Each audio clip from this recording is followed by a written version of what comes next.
Times देख रहे हैं आप। मैं हूं आपके साथ पलक शर्मा। वक्त हो गया है उत्तराखंड की बड़ी खबरों का, तो आइए रुक करते हैं इन खबरों की ओर, जहां पहली खबर हरिद्वार से है। आपको बता दें, पुलिस प्रशासन ने अपनाया सख्त रवैया, ज्यादा बड़े डीजे पर होगी कार्रवाई। कांवड़ यात्रा को लेकर लिया गया यह कदम। उत्तराखंड पुलिस प्रशासन ने अपनाया सख्त रवैया, ज्यादा बड़े डीजे पर की कार्रवाई। कांवड़ यात्रा शांतिपूर्वक तरीके से संपन्न कराए जाने को लेकर अब उत्तराखंड पुलिस एवं उत्तर प्रदेश पुलिस अब पूरी तरह से अलर्ट मोड में आ गई है। कांवड़ यात्रा में चलने वाले डीजे पर जातीय व आपत्तिजनक गाने पूरी तरह से बैन रहेंगे। उसी के साथ ही डीजे की ऊंची हाइट पर भी पुलिस प्रशासन लगातार कार्रवाई कर रही है। मंगलौर पुलिस द्वारा उत्तर प्रदेश पुलिस ने आज कार्रवाई करते हुए मंगलौर गुड़ मंडी जहां पर कांवड़ यात्रा में शामिल होने वाले डीजे को पुलिस ने बैरंग वापस लौटाने के आदेश दे दिए हैं।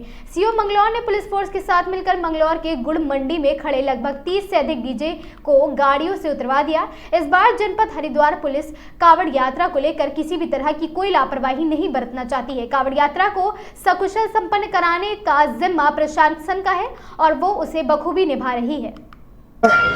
तो पुलिस प्रशासन ने आके सारे सबका डीजे उतरवा दिया, बोला सबको उतारो। अभी आप लोग क्या करेंगे, वापस लेके जाएंगे? अपने घर ही जाएंगे, पार्टी से बोल दिया हमने, अपने घर निकलेंगे। जो सब डीजे वाले अब ये समझ के ना चल, पार्टी अपने आप जल्दी आ जाएगी, कोई डीजे नहीं रहेगा इस यात्रा में। अब सब अपने घर जाएंगे। क्या पहले से भी ऐसा हुआ था या इस बार फर्स्ट टाइम हुआ है? देखो जी, लड़ाई झगड़े तो उन पे होते जो बड़े बड़े बाद में ट्रोला आ रहे हैं, वो दंगा वही करते थे आपस में। जो जाति पार्टी हमारा क्या, हमारी दिल्ली की पार्टी, हम तो कल निकल जाते, हम कद के कद पहुँचते वहाँ पे। सरकार को क्या कहना चाहते हैं? देखो सरकारी तो कोई गलती ऐसी नहीं है जी। देखो पुलिस गाइडलाइन में उन्होंने नोटिस भी देते पहले हर किसी को, हर डीजे वाले को। थोड़ी गलती हम डीजे वाले से हुई थोड़ा सा, जो हमने थोड़ा बहुत बाहर निकाल के समन लगा दिया है। आप कहाँ से आए हो? मैं जी ग्रेट नोएडा से। कहाँ रुके हो यहाँ पे? मैं जी अब यहाँ पे मंगलौर में हूँ, मंडी में। ये मामला ये हुआ था कि पुलिस प्रशासन ने एक गाइडलाइन निकाली थी जो 10 फुट हाइट थी और 12 फुट चौड़ाई थी। तो सभी ने क्या किया, डीजे वैसे तो पुलिस प्रशासन की गाइडलाइन में बांधे थे, लेकिन एक एक 2-2 फुट जो बाहर हुई थी, उसके कारण पुलिस प्रशासन ने सभी के डीजे उतरवा दी कि 10 फुट हाइट और 12 फुट चौड़ाई ही चलेगी। तो अभी आप लोग क्या करेंगे, इसको लेके वापस जाएंगे या हरिद्वार जाएंगे, कैसे करेंगे? देखो जैसे पुलिस प्रशासन ने अब बताया है 12 फुट चौड़ाई और 10 फुट हाइट की, सभी डीजे वाले एकत्रित होकर उन्हीं गाइडलाइन का पालन करेंगे और 10 फुट हाइट और 12 फुट चौड़ाई ही रहेगी। तो आगे तक कावड़ भी जाएगी, जिनके कावड़ हाइट में थी उनको भी ये बोला गया है कि 10 फुट हाइट ही रहे कावड़ की।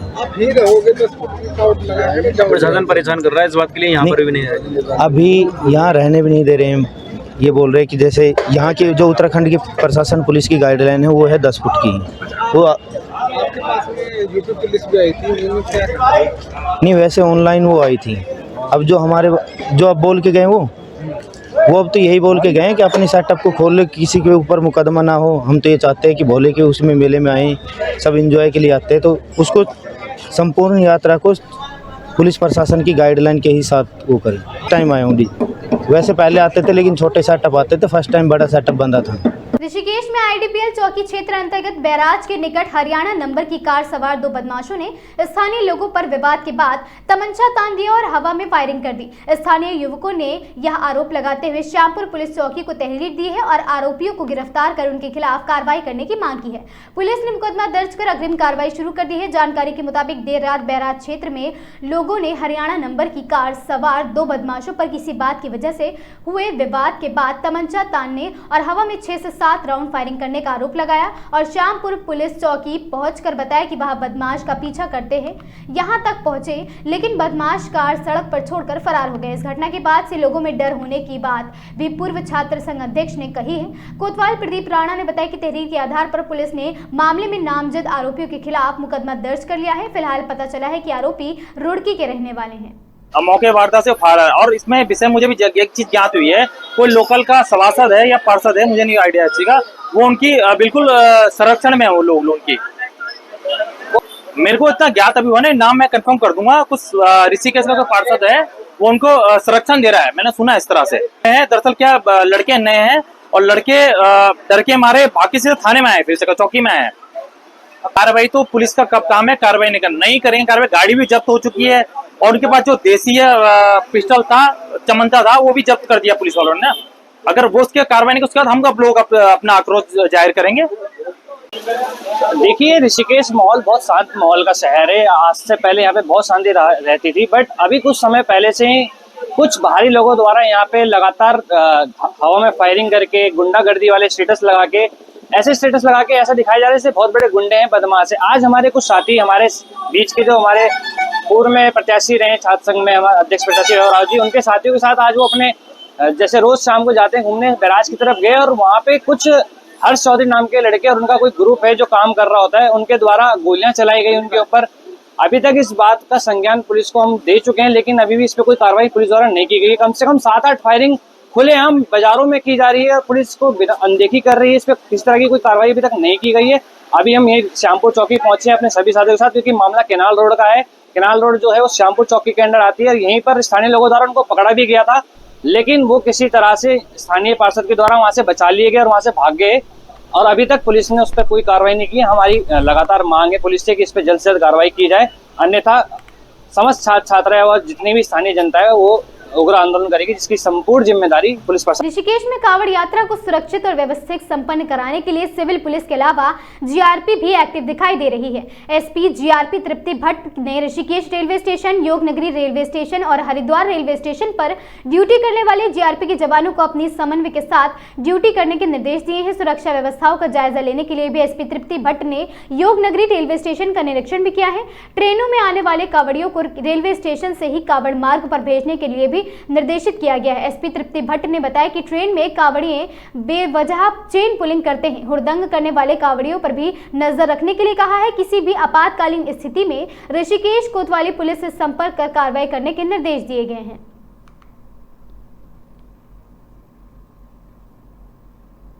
ऋषिकेश में कांवड़ यात्रा शुरू होने के बाद एसएसपी आयुष अग्रवाल ने मुनि के रेती क्षेत्र अंतर्गत लगी पुलिस की ड्यूटी पॉइंट का निरीक्षण किया। निरीक्षण के दौरान बारिश को देखते हुए एसएसपी ने ड्यूटी कर रहे 210 पुलिसकर्मियों को छाते और रेनकोट वितरित किए हैं। पुलिसकर्मियों को ड्यूटी में किसी भी प्रकार की लापरवाही न हो, इसके भी निर्देश दिए गए हैं। एसएसपी आयुष अग्रवाल ने बताया कि उन्होंने पीडब्ल्यूडी तिराहा, ब्रह्मानंद मोड़, भद्रकाली तपोवन, शिवानंद गेट, मधुवन आश्रम, जानकी झूला और कैलाश गेट के आसपास वाले इलाकों में लगे पुलिसकर्मियों की ड्यूटी पॉइंट का निरीक्षण किया है। निरीक्षण के दौरान पुलिसकर्मियों का मनोबल भी बढ़ाया गया। फिलहाल सावन का महीना शुरू हो चुका है, लेकिन अभी कांवड़ियों की संख्या अधिक नहीं है।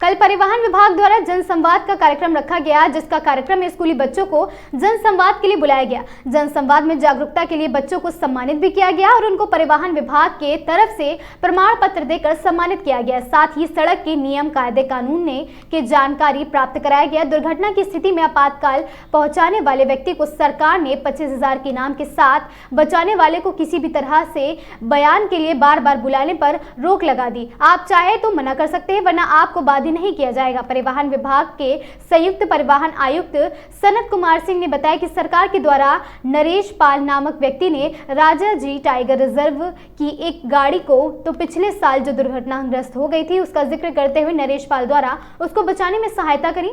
पुलिस को फोन कर और 108 को फोन करके उनकी सहायता पहुंचाई गई थी। उनको सुरक्षित अस्पताल तक पहुंचाया गया। उनको सम्मानित करने के लिए नरेश पाल को बुलाकर 21,000 का इनाम, हेलमेट, प्रशस्ति पत्र और मोमेंटो देकर उन्हें सम्मानित किया गया। इसी तरह की बातें बच्चों में एक जागरूकता का काम करती है और साथ ही आम जन को अवगत कराने में सहायता भी मिलेगी। इसी मकसद को साकार करने के लिए परिवहन विभाग द्वारा इस तरह के कार्यक्रम जगह जगह किए जाएंगे। गोल्डन आवर में किसी दुर्घटना पीढ़ी को बचाने के लिए एक बेहतर काम करते हैं, तो उनको हम जनपद स्तर पर भी पुरस्कृत। स्कूटी अपनी कार नहीं चलानी है तो नहीं चलानी है, और ये जानकारी, ये जागरूकता बहुत काम की होती है, क्योंकि दुर्घटना को रोकती है, दुर्घटना को प्रिवेंट करती है। तो पहला हमारा इससे होता है प्रिवेंशन का। ये चिल्ला में जो वन विभाग वालों की गाड़ी एक्सीडेंट हुई थी, उसके लिए मेरे को पुरस्कृत करने के लिए यहाँ बुलाया गया है। और जो सड़क दुर्घटना हुई थी वहाँ पर मैंने सबसे प्रथम तो 108 पे कॉल किया, फिर 112 पे कॉल किया पुलिस वालों को, और फिर फॉरेस्ट डिपार्टमेंट को सूचना दी वहाँ के अधिकारियों को। और फिर जो रास्ते में आए 1-2 बाइक वाले, उनको मैंने कहा कि भैया ये मेरे साथ थोड़ा हेल्प करवा दीजिए, क्योंकि व्यक्ति इतने भारी थे कि मैं अकेला उनको उठा नहीं सकता था। तो इसलिए मैंने 1-2 लड़कों के साथ मदद से उनको ऊपर तक लेकर आया हूँ। फिर कुछ चीला से जिप्सियाँ मंगवाई, फिर 108 एम्बुलेंस वगैरह काफ़ी टाइम बाद आई थी। कुछ को उनकी मदद से मैंने एम्स हॉस्पिटल पहुँचाया गया। सरकार की तरफ से मेरे को 21,000 रुपये का गिफ्ट मिला है, और बैग्स वगैरह, हेलमेट वगैरह, और यहाँ ऋषिकेश ARTO की तरफ से ये सब चीज़ पुरस्कारित की गई है। रूप से इसको बच्चों के साथ इन लोगों ने संवाद आयोजित किया था, और संवाद का मुख्य विषय था कि अगर सड़क दुर्घटना में घायलों की कोई व्यक्ति मदद करता है, उनको अस्पताल पहुंचाता है, उसकी सूचना देता है 108 पे या 112 नंबर पे, 100 पे, तो उसको पुरस्कार भी दिया जा सकता है, उसको रिकॉग्नाइज किया जाएगा, वो प्रशंसा का पात्र है, उसका सम्मान किया जाएगा। और भारत सरकार ने इस पे एक योजना जारी की है कि अगर कोई दुर्घटनाग्रस्त नागरिक की मदद करता है, घायल की मदद करता है, और 1 घंटे के अंदर गोल्डन आवर होता है, उसमें अस्पताल पहुंचा देता है, उसको इलाज मिल जाता है, तो लगभग 60% लोगों की, घायलों की जान बचाई जा सकती है। तो ऐसा करने वाले व्यक्ति को कुछ पुरस्कार दिया जाएगा, 25,000 रुपये, अगर एक घायल की कोई जान बचाता है। और उसके लिए कुछ प्रोटेक्शन भी घोषित किए हैं भारत सरकार ने, गुड समैरिटन योजना कहते हैं इसको। उसके अंतर्गत उसको कोई बयान देने पे विवश नहीं किया जाएगा, गवाही देने पे विवश नहीं किया जाएगा। तो व्यक्ति चाहे तो दे सकता है, लेकिन उसको बार बार थाने में या अस्पताल में या कहीं बुलाया नहीं जाएगा, ये उसकी चॉइस पे होगा, क्योंकि उसने मदद की। लोग हिचकते थे इसलिए कि उनको बार बार बयान देना, या कई बार पुलिस में मुकदमा दर्ज होता है, उसमें गवाह बना दिया गया है, उससे लोग बचते हैं। तो ये इस तरह की स्थितियां ना आए, तो ये कानून बना दिया गया है कि कोई भी अगर मदद करता है घायलों की, तो उसको बार बार थाने में नहीं बुलाया जाएगा, उसका बयान नहीं लिया जाएगा, उसको गवाही देने के लिए बाध्य नहीं किया जाएगा, और उसको रिकॉग्नाइज किया जाएगा, उसको 25,000 रुपये का इनाम भी दिया जाएगा। तो अभी हम लोग यहाँ एक तरह से पहला ये कार्यक्रम था। इसमें पिछले साल आपको याद होगा, चीला में एक सड़क दुर्घटना हुई थी, उसमें फॉरेस्ट डिपार्टमेंट पे एक इलेक्ट्रिक वाहन का ट्रायल किया जा रहा था, वो गाड़ी नहर में गिर गई थी। नहर में गाड़ी तो नहीं गिरी थी, कई यात्री गिर गए थे, गाड़ी उलट गई थी ट्रेन से टकरा कर, और उसमें 4 अधिकारी वन विभाग के थे जिनकी मृत्यु हुई थी, और एक कंपनी का व्यक्ति था जिनकी मृत्यु हो गई थी। 5 लोगों की मृत्यु हो गई थी, और करीब 6 लोग घायल हुए थे। तो उन घायलों को मदद करने में जो सबसे अग्रणी भूमिका थी, इस दुर्घटना की सूचना 100 पे, 108 को और चीला रेंज में पहुंचाने वाले जो व्यक्ति थे, वो टैक्सी ड्राइवर नरेश पाल जी थे। और बाद में उन्होंने समय समय पर मदद भी की पुलिस को भी, और इसकी जांच हुई थी, जांच कमेटी को भी सारी सूचनाएं दी, किस प्रकार दुर्घटना हुई थी, क्या दिक्कतें थी। उनको नरेश पाल जी को रिकॉग्नाइज करने के लिए, उनको सम्मानित करने के लिए भी इस अवसर का हमने चयन किया था, और उनको इसमें आमंत्रित किया गया था, और उनको आज अभी इसमें 21,000 रुपये पुरस्कार दिया गया है, प्रशस्ति पत्र दिया गया है, कुछ मोमेंटोज दिए गए हैं, रोड सेफ्टी बैग इत्यादि देकर उनका सम्मान किया गया है। और उनसे भी और बाकी सारे लोगों से आग्रह किया गया है, छात्रों से भी, शिक्षकों से, बाकी नागरिकों से, कि कहीं भी अगर कोई दुर्घटना आपके सामने घटित होती है तो आप उसमें मदद करिए बिना संकोच के। ये मानवीय भाव भी है, आपको भी अच्छा लगेगा, आपको संतुष्टि का अनुभव होगा, और इससे आपको रिकॉग्नाइज, आपको सम्मान भी मिलेगा, समाज में भी मिलेगा, सरकार भी सम्मानित करेगी और सरकार पुरस्कार भी देगी। आईडीपीएल चौकी पुलिस ने गोल चक्कर के पास चेकिंग के दौरान अवैध रूप से सप्लाई हो रही शराब की 7 पेटी एक कार से पकड़ी। शराब तस्करी करने के आरोप में कार चालक को भी पुलिस ने गिरफ्तार कर लिया है। चालक के खिलाफ शराब तस्करी करने के आरोप में पुलिस ने मुकदमा दर्ज कर लिया है और अग्रिम कार्रवाई और जांच शुरू कर दी गई है। ऋषिकेश कोतवाली पुलिस के मुताबिक मुखबिर ने आईडीपीएल चौकी प्रभारी विनय शर्मा को सूचना दी कि गोल चक्कर के पास एक कार शराब लेकर पहुंचने वाली है। सूचना मिलते ही विनय शर्मा गोल चक्कर के पास पहुंचे और चेकिंग अभियान चलाना शुरू कर दिया। इस दौरान संदिग्ध कार को पुलिस ने चेकिंग के लिए रोका। तलाशी करने पर कार से पुलिस को शराब की पेटियां बरामद हुई है। कोतवाली प्रदीप राणा ने बताया कि शराब तस्कर आयुष रावत के खिलाफ शराब तस्करी करने के आरोप में मुकदमा दर्ज कर लिया गया है। पुलिस ने अग्रिम कार्रवाई और जांच शुरू कर दी है। पुलिस यहां जानने की कोशिश कर रही है कि आखिरकार शराब कहां से लाई जा रही थी और सप्लाई कहां की जानी थी। 13 जुलाई की शाम से 17 जुलाई तक कावड़ यात्रा पर पंचक का साया लगा रहेगा। पंचक में किसी भी प्रकार के शुभ काम को नहीं किया जाता है। कावड़ उठाना भी पंचक के दौरान शास्त्रों के अनुसार वर्जित है। यही वजह है कि 11 जुलाई से हुए शुरू सावन के महीने में आने वाली कावड़ियों की भीड़ अभी तक सीमित दिखाई दे रही है। हरिद्वार, ऋषिकेश और नीलकंठ आने वाले कावड़ियों की संख्या 18 जुलाई से अचानक लाखों में बढ़ने की उम्मीद जताई जा रही है। ब्राह्मणों का कहना है कि पंचक चंद्रमा की स्थिति पर आधारित एक खगोलीय घटना है जो पंचक नक्षत्र के संयोग से बनती है। चूंकि कावड़ यात्रा में जल लेकर लंबी दूरी तय करनी होती है, इसलिए पंचक काल में यात्रा करने से बचने की सलाह दी जाती है। हालांकि लंबी दूरी तय करने वाले कावड़िए 11 जुलाई से ही अपनी कावड़ यात्रा शुरू कर चुके हैं। उनका मानना है कि पंचक से पहले उठाई गई कावड़ यात्रा पर पंचक का कोई असर नहीं पड़ता है।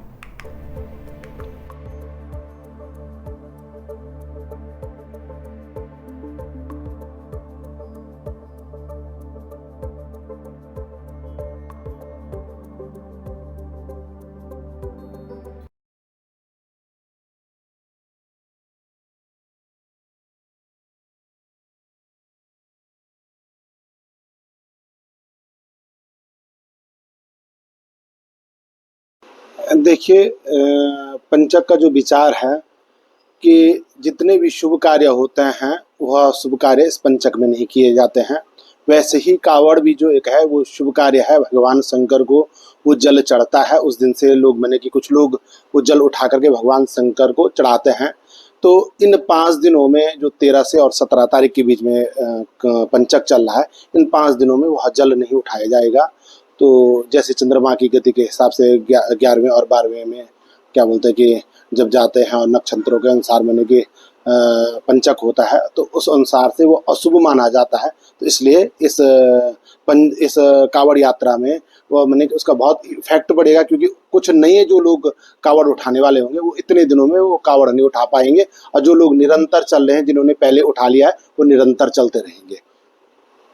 हाँ, ये पंचक जो है एक हमारे ज्योतिष शास्त्र के अनुसार जो है एक चंद्रमा की गति है, जो कि जो अंतिम 11वीं और 12वीं राशि होती है कुंभ और मीन, जब उनमें चंद्रमा भ्रमण करते हैं उसमें 5 नक्षत्रों पर जो पंचक है, पंचक मतलब 5 नक्षत्रों का जो योग है वो लगता है। और इस पंचक में कुछ जो शुभ कार्य होते हैं, कुछ कार्य नहीं किए जाते हैं, जैसे कि दक्षिण दिशा में यात्रा करना हो, जैसे घर में छत का निर्माण करना हो, उसी प्रकार से लकड़ी का संग्रह करना हो। तो क्योंकि कावड़ पे इसलिए इसका विशेष असर पड़ता है कि कावड़ अधिकतर जो है बांस की लकड़ी की बनी जाती है, इसलिए उसको न तो खरीदा जाता है और न उठाया जाता है। और क्योंकि सावन में जो है, क्योंकि कावड़ जो है उसी में लोग जल लेकर जाते हैं, जब वो उठाई नहीं जाएगी, उसको उसकी शुरुआत ही नहीं की जाएगी, तो फिर कैसे जल चढ़ेगा। इसलिए आज 13 तारीख से और 17 तारीख तक जो है ये पंचक रहेगा, और उसके बाद जो है फिर लोग जो है जो कावड़ यात्रा है वो विधिवत शुरू हो जाएगी। White wave industrial smart city के द्वारा एक ऐसे महत्वाकांक्षी प्रोजेक्ट की शुरुआत की गई है जो 1831 एकड़ में फैला होगा और जिसमें उद्योग, कृषि, प्रौद्योगिकी, शिक्षा, स्वास्थ्य, पर्यटन, आवासीय विकास सभी को एक साथ जोड़ने की योजना है। White wave industrial smart city के एमडी पंकज शांडिल्य ने आज मरीन ड्राइव पर आयोजित मीडिया संस्था मंथन प्रोग्राम में पत्रकारों को जानकारी देते हुए बताया कि white wave industrial smart city को 2 चरणों में विकसित किया जाएगा। वहीं उन्होंने कहा कि हम सिर्फ एक इंडस्ट्रियल पार्क नहीं बना रहे हैं, बल्कि एक ऐसा शहर बना रहे हैं जो हर क्षेत्र को छुएगा, जिसमें उद्योग, कृषि, टेक्नोलॉजी, रोजगार और जीवन शैली सब कुछ होगा। वहीं मीडिया मंथन कार्यक्रम में बच्चों और बालिकाओं ने सांस्कृतिक प्रस्तुतियों के माध्यम से रंग भर दिया।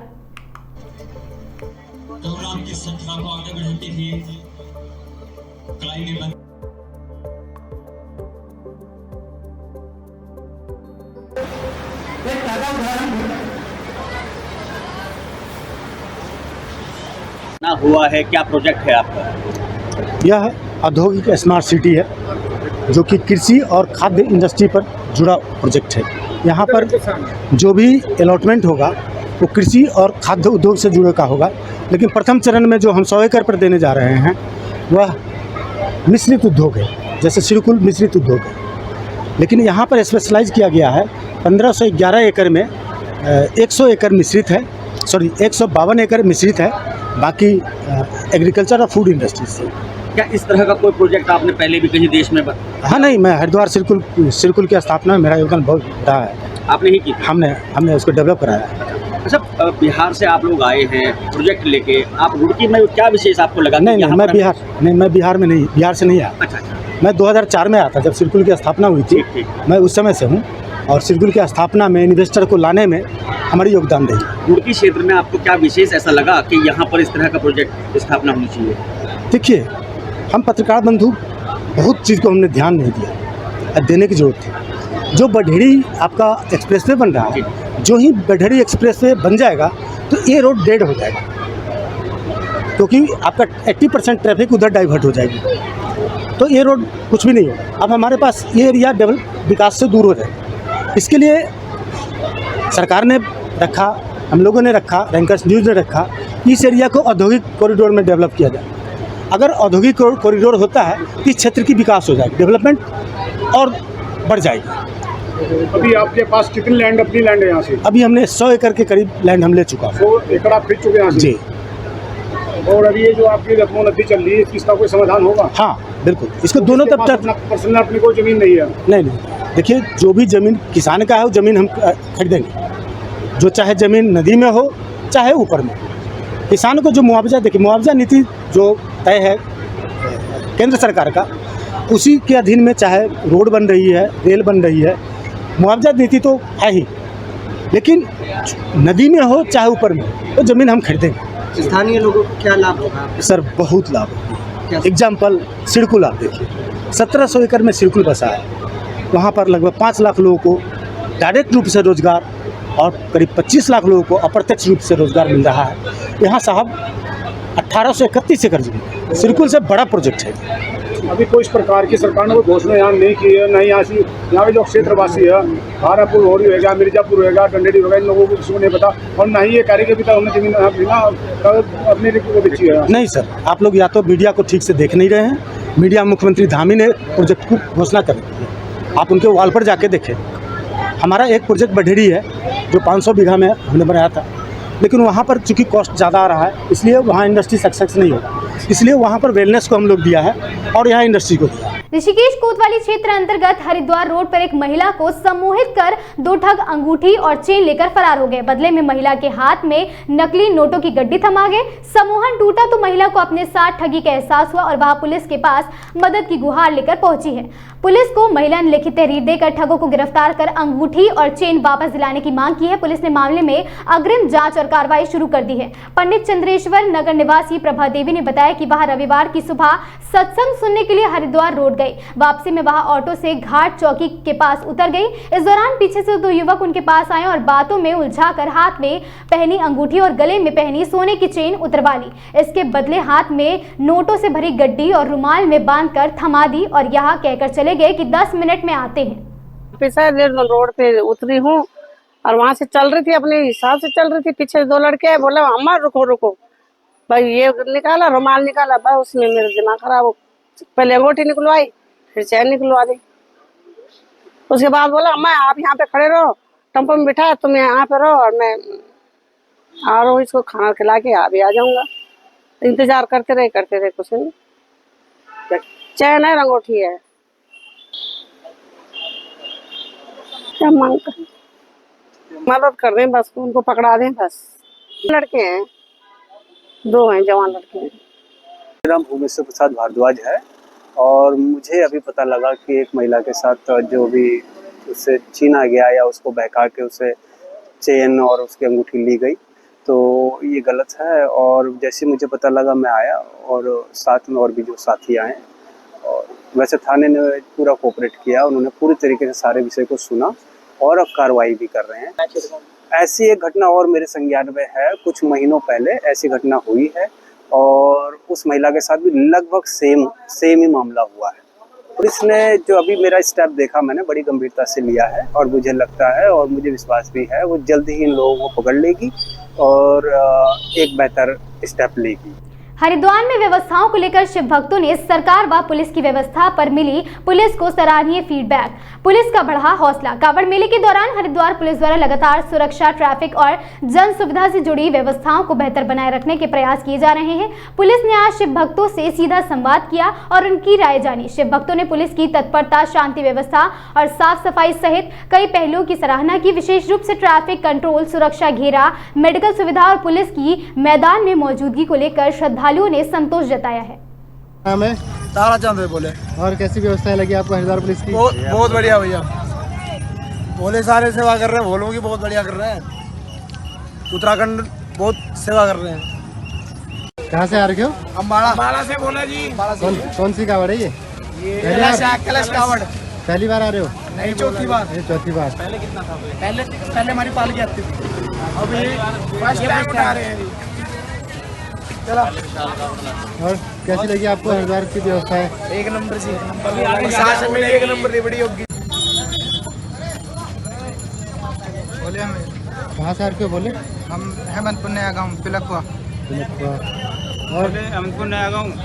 आप कहाँ से आ रहे हो? पिलखवा से, यूपी 37 हापुड़। और कैसी लगी आपको हरिद्वार में व्यवस्था है? अच्छा है, सब कुछ ठीक ठाक है, पहले से सुधार अच्छा है। पहले भी